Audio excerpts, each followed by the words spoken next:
Bom dia. Bom dia, feliz sábado a todos. Quanta gente. E que momento, hein? Pessoal do Tal sempre arrebentando. Para todo lugar que vou, eu falo do Tal, do louvor da Vila Olímpia. E quando vocês tocam, quando vocês cantam, parece que uma multidão está aqui na frente. Parece que uma multidão está embaixo. E eu tenho certeza que tem uma multidão aqui cantando e louvando com a gente. Vocês são incríveis. Para quem não me conhece, eu sou o Georges. Meu nome popular é Didio. Eu preguei 5 vezes seguidas aqui em janeiro e vocês sobreviveram. E é por isso que vocês são demais também. É uma bênção, uma bênção. Também eu sou estagiário do pastor Igor. Então, sempre que ele pede, eu estou vindo passar mensagem. O pastor Igor não pôde vir hoje. E sempre quando ele pede também para fazer uma cevadinha, pregar, trazer uns papéis, imprimir, tirar xerox, a gente está fazendo, viu, pastor? Pastor diário, né? Não foi boa. E hoje eu vim, hoje eu estava pensando que eu já esgotei todos os assuntos, todas as histórias, mas eu gosto muito de feedbacks, assim. E aí essa igreja é uma igreja que passou uns bons feedbacks para mim. E um deles foi: Didio, a tua mensagem tem que ter uma ligação com as histórias que você conta. É bom que tenha. Porque eu contava uma história, aí vinha a pregação e muitas vezes não tinha muita relação. Realmente, é um bom feedback, é um gênio quem me falou. Na verdade, foi minha mãe que assiste pela internet. Obrigado, mãe. Falaram da postura também, tem que ajeitar aqui, mas é muito difícil, cara. Mudar a postura tem que andar assim, é muito difícil. Então, essa eu não vou conseguir. E eu pensei, o que eu vou falar, né? O que eu vou falar? As ideias, para mim, costumam vir muito bem quando eu estou tomando banho, e as pessoas são assim. As ideias vêm quando você está no banho. Eu tomei uns 10 banhos num dia e veio, cara. E ver essa mensagem é uma mensagem poderosa, como o Tal falou. E é impressionante. Ó, o pessoal que toca também, eu já falei isso outras vezes, é incrível o pessoal que toca. Qual é o nome do baixista? Eliseu? Eliseu, cadê o Eliseu? Eliseu, ele foi tomar uma água. Eu nunca vi um baixista tão feliz assim. Toda banda que eu acompanho, os baixistas têm cara de mal, eles ficam naquela pose e tal. E eles parecem que têm prazer nisso, eles se olham no meio. Cara, é incrível. Parabéns, de verdade. Bom, eu tenho muitos medos, como o Leandro falou no momento do louvor, medo de falar em público. Todo mundo tem muito medo, a gente tem medo de tudo, né? Medo de morrer, medo de enfrentar alguns problemas, a gente tem medo da nossa faculdade, a gente tem medo de muitas coisas, medo de perder o nosso companheiro, a nossa companheira, de acabar um namoro. Um dos meus maiores medos, e eu falo sério, não sei se eu já falei para vocês, é ficar sem assunto quando está eu e uma pessoa. Eu tenho muito medo disso. Eu não sei se alguém tem esse medo também, você pode se manifestar agora. Médio, né? Yes, você sabe do que eu passo. Eu tenho medo de estar eu e uma pessoa no carro e eu olhar para ela, a pessoa olhar para mim, aí segue o jogo. E sempre nessas horas você acaba falando uma coisa bem comum para o momento, né? Porque você está muito nervoso e aí as palavras saltam na boca e você fala: puxa vida, por que eu falei aquilo? Não tem nada a ver. Tipo, você está solteiro? Aí a pessoa vira: eu tô procurando. Aí vai indo, mas é muito complicado, isso é muito difícil passar por momentos que você não tem o que falar com a pessoa. Eu conheci uma pessoa aqui nova que eu não tinha conhecido, é o Jerry. Que história fantástica. E Jerry, tá ali, Jerry, muito, muito, muito legal a tua história. E na conversa eu apliquei algumas coisas que eu tenho como padrão, assim, perguntar de onde ele vem, perguntar se está casado, qual é a sua filha. Dá certo, a gente acaba se conhecendo assim, é meio um protocolo, mas é muito difícil. Eu estudo no NASP, e lá, quando eu morava dentro do NASP, você tem um refeitório, você tem as mesas, e eu sentava na mesa que muitas pessoas estrangeiras também sentavam, porque era a mesa do Instituto de Línguas. Que eu conheci um cara de lá, eu não era do Instituto. E uma vez veio um pastor, o nome do pastor é Pastor Silvém, não sei se vocês conhecem.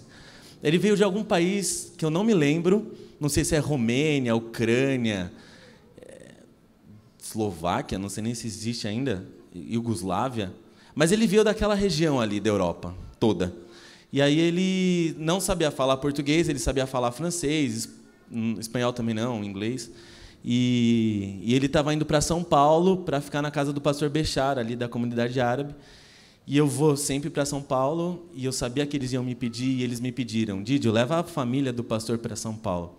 E eu ia ficar 2h30 com eles no carro, falando inglês, que eu não sei falar, sem assunto. Foi terrível. Assim. A gente chegou em São Paulo, e a gente passou, e a filha do pastor queria ir no banheiro. E a gente chegou na Marginal, e o pastor queria que eu parasse ali para ela fazer no rio, na Marginal, sem noção. E eu não sabia responder, eu respondi qualquer coisa para ele. E a primeira vez que claro, eu vou falar da Camila sempre, né? Para sempre. E aí eu tava, vocês conhecem a história da Camila, tal? E a primeira vez que eu dei carona para Camila, Leandro, você tá solteiro? Então presta atenção. Primeira vez que eu dei carona para Camila, ela estava lá e eu falei: eu vou ficar sem assunto, Camila, o que eu vou fazer com você agora? A gente está no carro lá, nem se conhecia, mas eu precisava conversar com ela. É no assunto que você vê que a pessoa é gente boa, que é engraçada, que é tudo. E eu preparei um caderno de assuntos para falar com ela. E quando a gente ficou sozinho, eu falei: Camila, escolhe um assunto. E aí ela pegou o caderno, irmãos. Eu falei, ficou meio forçado, assim, meio artificial. Irmãos, você tem irmãos? E aí foi. E é terrível para quem tem medo assim de ficar sem assunto. Mas contei isso para dizer que eu conheci a Camila, claro, e eu tentei arranjar outro exemplo, mas um exemplo para mim, talvez para você não seja, mas aplique esse exemplo em qualquer área da sua vida. Para mim, o exemplo que eu mais observo, uma transformação, uma mudança na minha vida, claro, depois de Jesus, foi quando eu conheci praticamente a Camila. Isso já foi com os meus 26 anos, eu conheci a Camila, fiquei louco. E aí eu falei: Biel, eu não vou contar aqui alguns detalhes. Falei: Biel, porque eu já tinha conversado com ela e não tinha sido tão bom. Eu falei: Biel, que era o meu amigo, vamos para Curitiba, que lá a gente tem um amigo que é primo do Biel. E a gente foi para Curitiba. Quando a gente chegou em Curitiba, a gente passou um dia lá com eles. Eu falei: Biel, vamos para Porto Alegre. E eu fui para Porto Alegre com o Biel. Passamos por Florianópolis. Era inverno, a gente entrou na água. Estava um pôr do sol. Sabe aquele dia frio com sol? Pôr do sol, praia dourada. Estava incrível. E assim, a Camila tinha embaralhado a minha mente de uma forma que eu falei assim: Biel, a gente chegou em Porto Alegre já de madrugada. Dormimos lá num Ibis, acordamos, falei: Biel, vamos conhecer os estádios da Copa. A gente conheceu os estádios da Copa. Falei: Biel, vamos para Montevidéu. Aí a gente foi para Montevidéu, cara, foi demais. Quando você passa a fronteira do Brasil de carro, liga o seu carro e tem alguém em espanhol falando, você vai ver uma coisa que você nunca viveu na sua vida. É demais. A gente passou por uma pista de avião da guerra, eles fizeram tipo uma pista de avião, e a gente atravessou de carro e tal. Isso para dizer o que aconteceu quando eu conheci a Camila. Claro, foi uma ida e volta em uma semana. A gente passou todo o tempo no carro, um dia em Montevidéu e voltamos. Mas alguma coisa aconteceu comigo e isso foi demonstrado por meio da viagem. Pô, é verdade. Eu vou contar... Agora eu vou mudar de história, mas elas têm a ver e depois eu vou ligar elas. Após. Fica comigo. Vocês estão acompanhando a política, claro, vocês têm a sua posição, eu já imagino qual deve ser a sua posição, a gente não veio aqui falar de política, mas eu não sei se vocês acompanham a TV Senado. Não, ninguém acompanha a TV Senado. Você acompanha? De vez em quando, Eu, pela primeira vez, acompanhei a TV Senado, porque agora a comissão do impeachment está no Senado Federal da República, e teve 2 comissões especiais, uma na quinta e outra na sexta, e eu acompanhei. E assim, já tinha passado 2 horas, eles ainda estavam falando, e eu estava entretido lá com o que eles estavam falando. Mas aí eu comecei a fazer algumas coisas, tipo, quando alguém começava a falar, eu procurava o nome dele no Google. E aí é impressionante, eu não vi um que não tinha um problema. Impressionante. E funcionava assim o esquema. Na quinta-feira, a oposição, quem quer o impeachment, chamou alguns convidados para discursarem porque eles acham que é a favor do impeachment. E na sexta-feira, a situação, o governo chamou alguns convidados para defender que o impeachment é um golpe. Mas aí, analisando aquele teatro, é um teatro, porque não importa o que a pessoa falasse, não importa para quem ela falasse, ela estava falando, mas ninguém ia ser convencido por aquilo. O discurso era de sombras, as cartas já estavam marcadas, o teatro era de sombras, mas era uma coisa que estava acontecendo no Senado e aconteceu. E não é preciso muito esforço, não é preciso nem, acho que, 3 neurônios para a gente ter a certeza que alguma coisa precisa mudar ali. Ou alguma coisa precisa mudar daqui para fora. Então, o que une as duas histórias? Pode ser que não tenha ficado claro, pode ser que o exemplo não tenha sido bom, mas eu vim falar sobre mudança. Perfeita. Obrigado. Mudança. E na maioria das vezes, a gente, como foi no caso do Senado Federal, na maioria das vezes a gente percebe que as pessoas precisam mudar. Porque a pessoa fala demais, porque a pessoa mente muito, porque a pessoa tem autoestima muito alta, porque a pessoa tem autoestima muito baixa, porque a pessoa. Mas poucas vezes a gente vê ou a gente percebe que a gente mesmo precisa mudar. É claro que você sabe aonde você precisa mudar. Mas a gente vai falar de uma mudança específica hoje. E o grande perigo, a grande dificuldade nossa é viver como se essa mudança não fosse necessária. Talvez você saiba que você precisa orar mais. Talvez você saiba que você precisa louvar mais. Talvez você saiba que você precisa falar menos, falar mais, se impor. Mas a nossa mudança, hoje, é um pouco mais específica e eu quero tratar dela a partir de agora. Bom, em Efésios, aqui estão... Eu vou ler 2 passagens. Eu vou ler rápido, não precisa abrir. Efésios 4, 22 a 23, Paulo diz assim para a gente: que, quanto ao trato passado, vos despojeis do velho homem, que se corrompe pelas concupiscências do engano, e vos renoveis no espírito da vossa mente. Em outra passagem, em Romanos 12, 2, diz assim: e não sede conformados com este mundo, mas sede transformados pela renovação do vosso entendimento, para que experimenteis qual seja boa, agradável e perfeita a vontade de Deus. Tá bom, eu falei 2 palavras nesses 2 versos, que é central para o primeiro momento da nossa mensagem. Qual é essa palavra?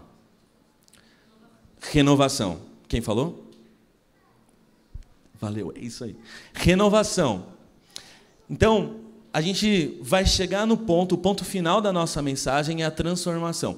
Para a gente chegar na transformação, segundo Paulo, ou segundo o entendimento do cristianismo, a gente precisa antes da renovação do quê? Da nossa mente, do nosso coração. Então, primeira verdade, muitos daqui, ou quase todos daqui, desejam ser transformados. Eu acho difícil encontrar alguma pessoa no cristianismo, nas igrejas ou até lá fora, que não deseja a transformação. Segunda verdade, a gente não alcança ela, é difícil, é uma luta. A transformação é um dos maiores desafios da nossa vida. Mas entre o nosso querer e o nosso efetuar, parece que Paulo vem trazer para a gente uma verdade. É necessária a renovação da nossa mente. Então, primeira verdade resumida numa frase. No cristianismo, a renovação da mente não é só uma possibilidade, mas é uma necessidade. A renovação da nossa mente, do nosso coração, do nosso espírito, da nossa alma, do nosso corpo, daquilo que a gente pensa, é uma necessidade para a gente alcançar a nossa transformação. Renovai a nossa mente, renovai, pensa diferente. Enfim, vamos trabalhar sobre isso.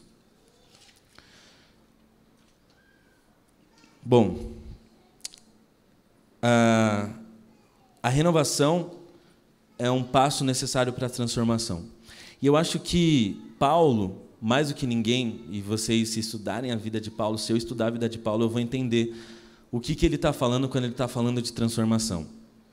Atualmente a gente pensa que transformação e renovação é uma coisa bem simbólica e bem desejosa, aponta para parar de fazer algumas coisas e fazer outras no lugar daquelas que a gente parou. Isso é a transformação para a gente. Então, para a gente, bom, eu fazia uma coisa e agora eu faço outra.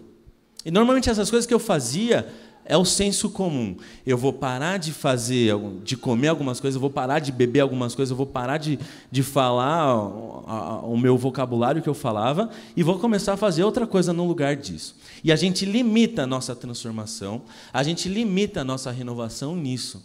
Mas eu vou trazer aqui o caso de Paulo. Saulo, vocês conhecem o caso de Paulo. O que Paulo deixou de fazer para começar a fazer outra coisa? Paulo era já religioso, Paulo já era santo na própria linguagem dele. Paulo já fazia tudo certo. O que ele deixou de fazer para começar a fazer outra coisa? Segundo a verdade dessa mensagem, pessoal, a gente não deve limitar a nossa renovação e a nossa transformação no senso comum. A possibilidade, a forma que Cristo quer que a gente tenha, que Deus quer que a gente tenha, vai muito além das nossas pré-definições de transformação. Em outras palavras, o que Deus mais deseja, e a gente não pode separar o que Ele é daquilo que Ele faz, e aquilo que Ele é e aquilo que Ele faz, sempre aponta para a nossa transformação. A renovação é diária, não é uma vez e sempre. Porque eu olho para mim e eu vejo que eu preciso mudar. Eu quero pedir para que você reflita hoje, para que você, nesses breves momentos, consiga entender que a necessidade dessa transformação e dessa renovação e transformação. Em todos os versos que a gente tratou, esses dois que a gente tratou, e outros mais que Paulo nos traz, aponta não para um convite, mas para um desafio. O convite e o desafio é que a nossa vida não seja mais a nossa vida, mas seja uma vida no Espírito. E o que é uma vida no Espírito? O que é essa vida no Espírito? A gente sempre ouve disso, a gente sempre fala disso, mas o que é essa vida no Espírito?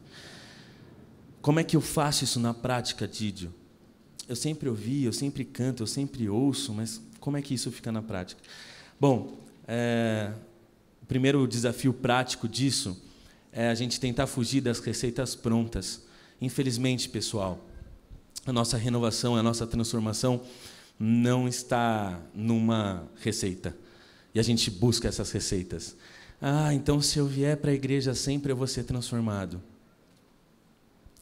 E se eu ouvir e cantar como tal canto e como tal ouve, eu vou ser transformado. Tá, e se eu devolver o meu dízimo, eu vou ser transformado. E se eu fizer isso, eu vou ser transformado. E se eu fizer aquilo, eu vou ser transformado. Eu não venho aqui trazer uma receita pronta de transformação e renovação. Esse é um perigo. E se eu fujo desse perigo, eu vou para outro perigo, Leandrão. Qual que é outro perigo? É o genérico. Sejam transformados pelo amor de Jesus. E o que é a transformação e o que é o amor de Jesus? Então, de um lado eu tenho o perigo da receita pronta, e quem não fizer aquilo não vai ser transformado, e de outro lado eu tenho o perigo do genérico, que eu falo, mas eu não sei por onde começar. Sabe, agora faz parte um pouco da minha história no cristianismo, na vida que eu tento levar no Espírito. Durante um bom tempo, eu vivia emprestando as coisas que a igreja me dava. Então, era difícil ver um louvor como um louvor do tal. Mas quando eu via, eu pegava emprestado a fé de alguém como se aquela fé fosse a minha fé. Quando eu via um sermão que arrebentava, tal, o pastor mandou muito bem, eu pegava aquilo que o pastor falou e levava aquilo com a minha fé. Percebam que eu estava pegando a fé de outras pessoas porque faziam aquilo bem, e eu passava por um falso processo de renovação onde eu não era transformado. a renovação que a gente traz hoje, a renovação que Paulo nos traz, a renovação dessa manhã, é uma renovação que necessariamente aponta para a transformação. E eu sei, assim como eu, você deseja ser transformado. Mas como a gente vai fazer isso? Eu tenho algum exemplo aqui, eu tenho um problema com bons exemplos, eu ainda vou aprender a dar bons exemplos, mas é um exemplo, e se contentem com esse exemplo. Esse exemplo fala, eu tenho algumas coisas que eu não consigo identificar.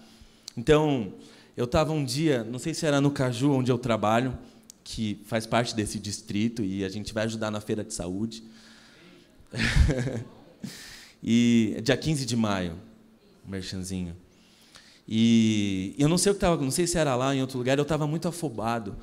Eu não sei se você já sentiu isso, eu estava afobado, eu não conseguia me concentrar, eu comecei a suar, tal, e eu não sabia qual que era o meu problema.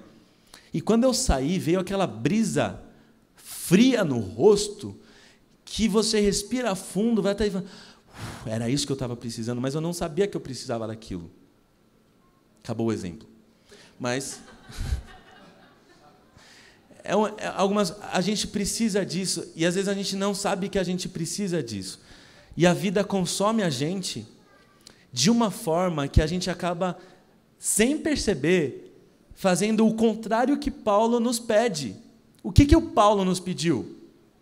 Olha, não se conformeis com a vossa geração. Ou seja, não entre na forma dela, conformar, não entre naquela forma. E quando eu olho para o espelho, por mais cristão que eu tente ser, eu vejo a forma que todo mundo é. Por que isso acontece?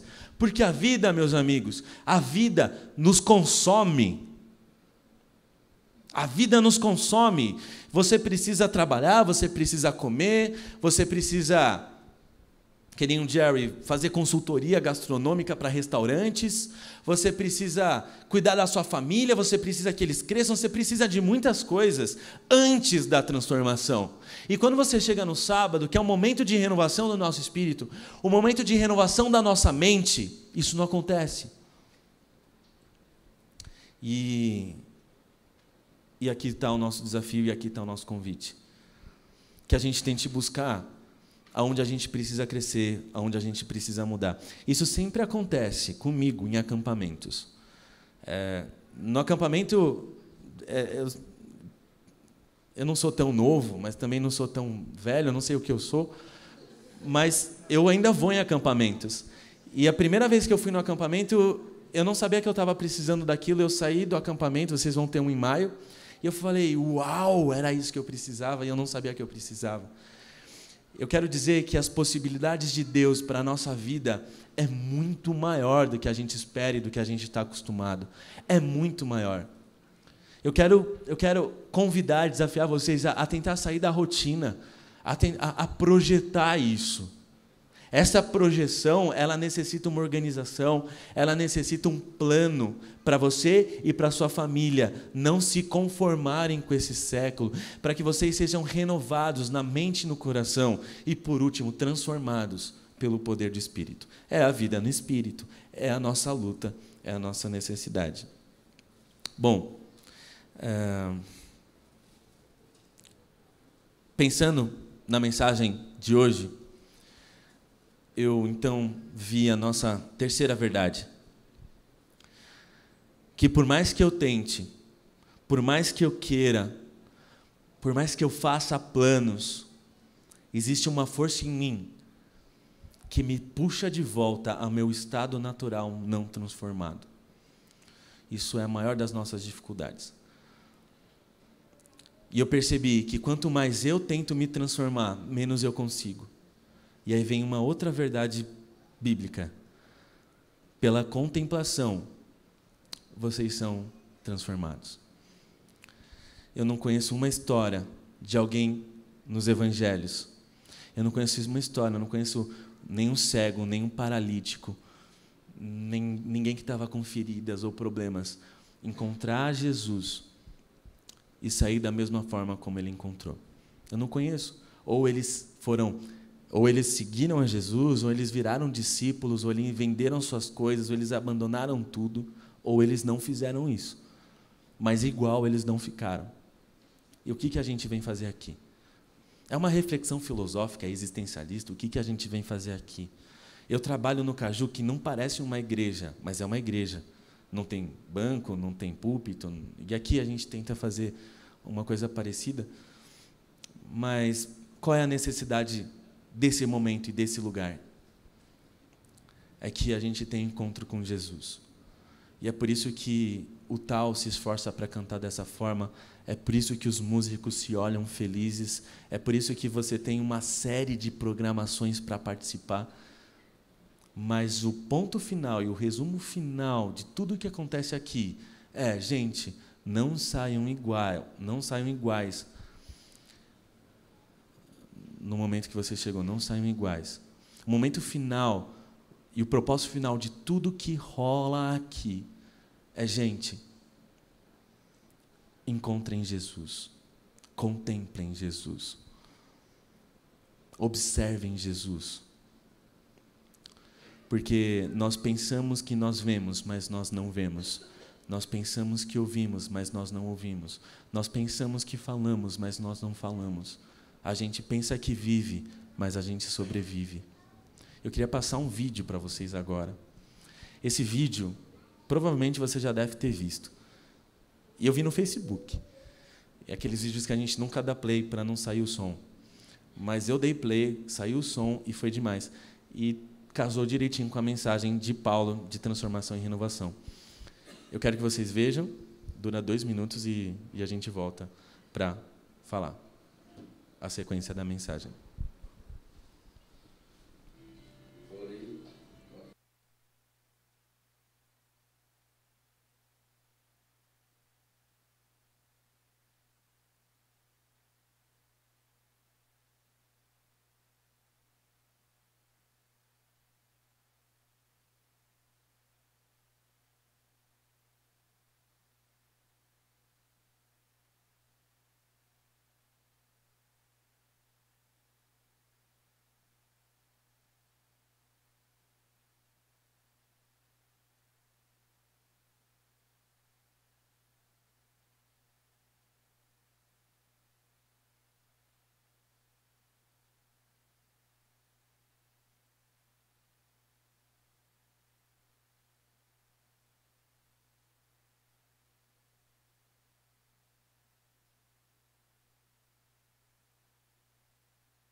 Vocês perceberam que no vídeo as pessoas não ouviam e passaram a ouvir por algum avanço tecnológico de implantes, e ou elas tinham perda muito grande de audição, ou elas eram surdas e voltaram a ouvir, e vocês viram a reação delas quando elas ouviram pela primeira vez.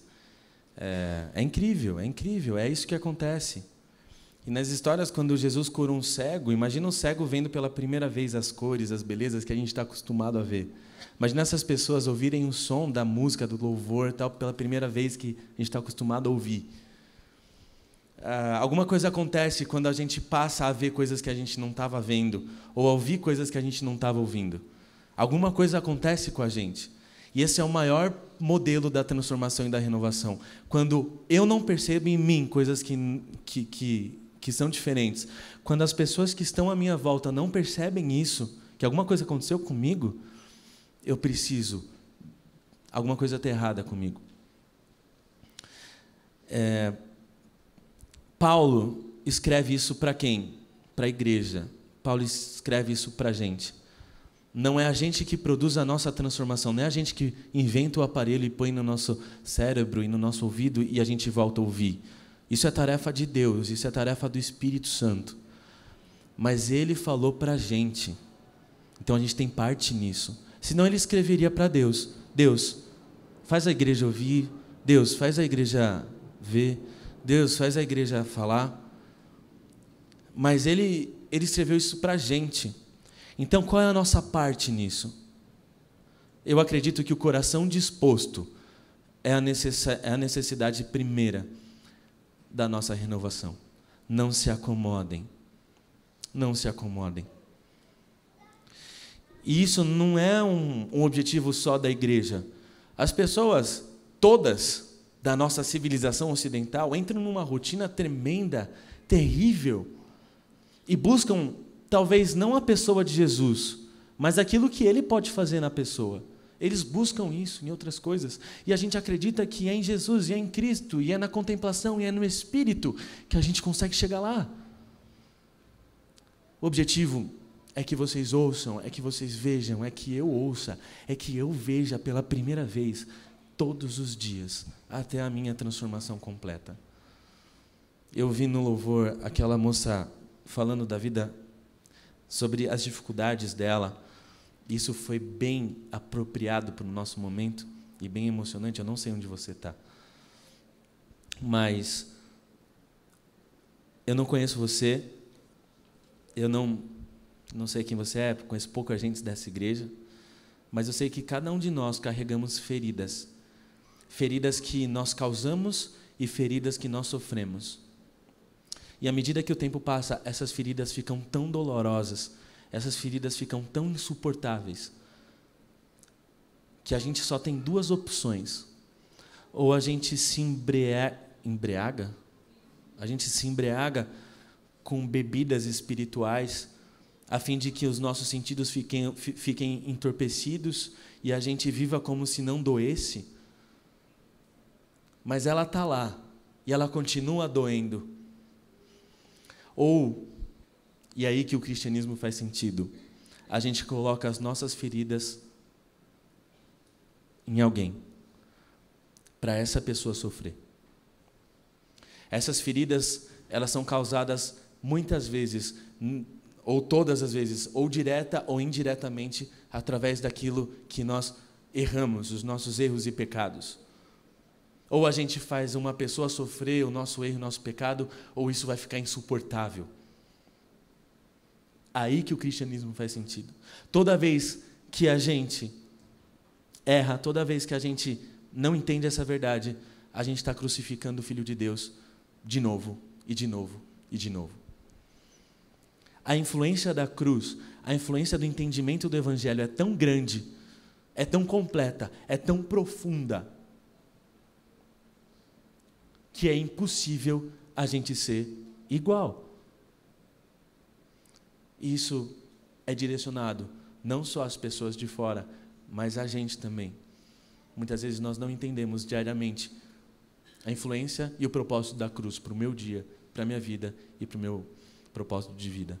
O convite dessa manhã, o desafio dessa manhã é, amigos, vamos olhar para a vida de uma forma diferente que a gente tem olhado. Vamos olhar para os nossos filhos também como o nosso campo missionário. Vamos olhar para a minha família como o meu campo missionário. Vamos olhar para os meus amigos do trabalho como o meu campo missionário. Vamos olhar para mim como uma necessidade de transformação. 2 Coríntios 5,17, de novo Paulo vem trazer para a gente a última mensagem, a última palavra dessa manhã. que diz assim: assim, se alguém está em Cristo, nova criatura é. As coisas velhas já passaram, e eis que tudo se faz novo. Sabe, a sua ferida, ela está no passado, e ela vai ficar lá. Ela foi esquecida. Se hoje você quiser que ela seja esquecida. E aqui está uma verdade teológica profunda, que se a gente entender, a gente vai sair melhor do que a gente entrou. A salvação, ela não é mérito nosso, é mérito de Jesus, ponto. Segunda coisa, a salvação nos é oferecida pela graça, ponto. Terceira coisa, a salvação é um evento escatológico. O que é escatológico? É o que vai acontecer no fim. No fim, nós seremos salvos. Mas a salvação tem duas faces. Ela acontece no fim, mas ela também acontece hoje. No fim, nós seremos transformados, de uma vez por todas. Mas hoje, quem está em Cristo é transformado também. Isso não serve só para os pais e mães de famílias aqui, mas serve para os caras que estão na escola. Você é transformado, você é uma nova pessoa. As pessoas vão identificar isso em você e vão querer te seguir. Meus amigos, eu quero conhecer vocês melhor, eu quero ser amigo de vocês, e quem não quer ser amigo de vocês, é incrível, vocês são incríveis. Mas, para isso, eu preciso dizer uma coisa, e eu vim falar dessa coisa, e eu acabo por aqui. O pessoal da TV também. A salvação, ela aponta para a eternidade. Na eternidade, as suas feridas vão ser tão pequenas que vão ser quase esquecidas por você. A eternidade foi preparada para cada um de vocês e para mim também. Amigos, é importante que a gente chegue lá. É importante que a gente chegue junto lá. E é isso que eu vim dizer hoje. Que nós nos renovemos, que nós observemos em nós o que a gente precisa mudar, que a gente mude, que a gente esteja em Cristo para que isso aconteça e que a gente um dia alcance a eternidade. Amém? Vamos orar então.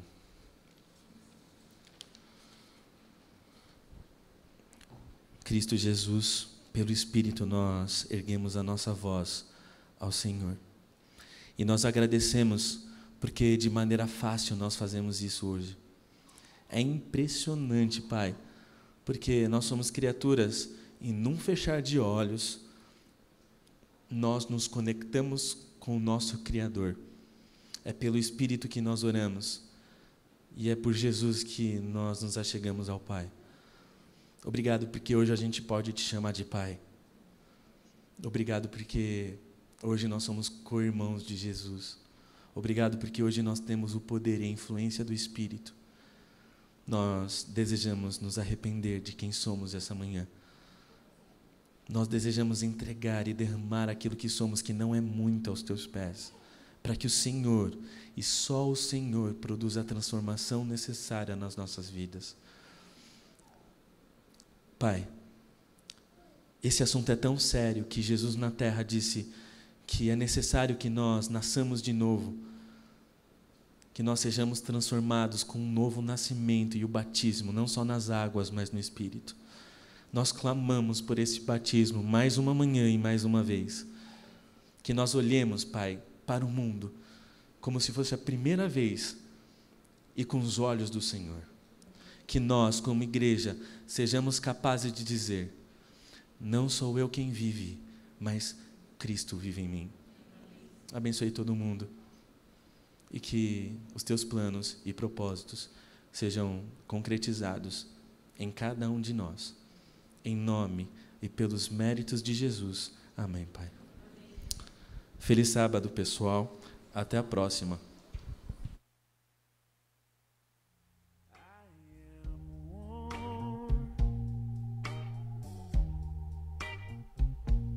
Through the storm.